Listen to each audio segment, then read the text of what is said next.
चतुर्मास चतुर्मास में कौन कौन सा कार्य हमें करना है, कौन कौन सा नहीं करना है।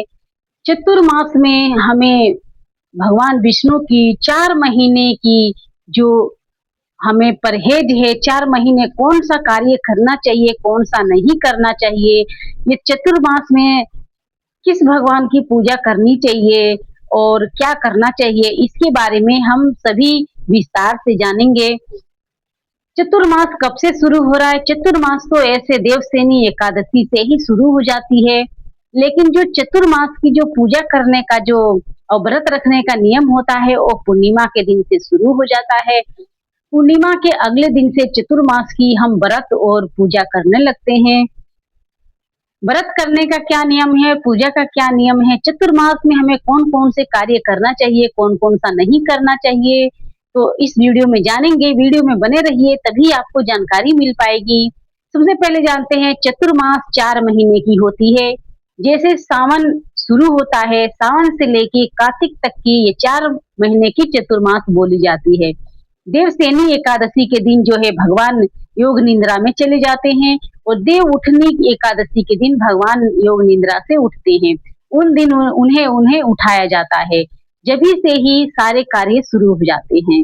तो 4 महीने जब योग निद्रा में विष्णु जी चले जाते हैं, तो ये चतुर्मास जो होती है, आम इंसान के लिए बहुत ही महत्वपूर्ण मानी जाती है। जैसे जीव जंतु पशु पक्षी तो कोई कार्य कर नहीं सकते, मनुष्य के लिए ही भगवान ये 4 महीने बनाए हैं, जिससे मनुष्य कौन सा ऐसा कर्म करे जिससे कि भगवान विष्णु के मोक्ष की प्रदान बने। तो हमें चतुर्मास में जो है सबसे पहले तो आपको मांस मदिरा जो ऐसी भोजन है, उस भोजन को त्याग करना है और सात्विक भोजन लेना है। शराब, अंडा, मांस, मछली ये सब जो है आप लोग 4 महीने चतुर्मास में ना खाएं। व्रत रखें, पूजा करें। अगर आप पूजा करते हैं, सिर्फ व्रत नहीं रखते हैं, तो सुबह उठ के स्नान आदि करके आपको जो है रोज भगवान विष्णु की मंत्रों का जाप करना है, भगवान विष्णु की पूजा करनी है, मैया तुलसी जी की भी पूजा करनी है, तुलसी सींचना है। ये 4 महीने में हमें विष्णु जी की, तुलसी मैया की अधिक से अधिक सेवा करनी है। आपको जो है इसमें बहुत सी ऐसी कार्य है जो कि हमें नहीं करना चाहिए और करना चाहिए। तो जो आप चतुर्मास में प्रण लीजिए कि चतुर्मास में 4 महीने में एक काम करूँगा और एक काम छोड़ूँगा। जो कि दुष्टता वाली आदत है, चुगली करना, झूठ बोलना, आपको ये जो कार्य है आपको चतुर्मास में छोड़ना पड़ेगा।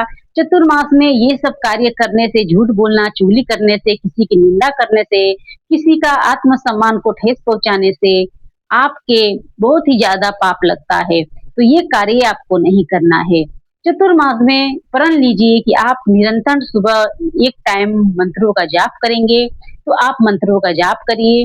अगर नहीं हो पाता 10, 11, 12, 15, 20 ऐसे भी कर सकते हैं मंत्रों का जाप, कोई ज़रूरी नहीं है 108 बार ही कर सकते हैं आप। इस प्रकार से आपको करना है। नित्य तुलसी पूजा करनी है। तुलसी सींचना भी इन दिनों बहुत ही महत्वपूर्ण माना जाता है। तो तुलसी जी में देसी घी के दीपक जलाइए, उनको ध्यान रखिए कि ज़्यादा से ज़्यादा पानी उसमें ना पड़े। ज़्यादा से ज़्यादा पानी डालने पे तुलसी मुरझा जाती हैं, गल जाती हैं। इस प्रकार से उनकी सेवा करें।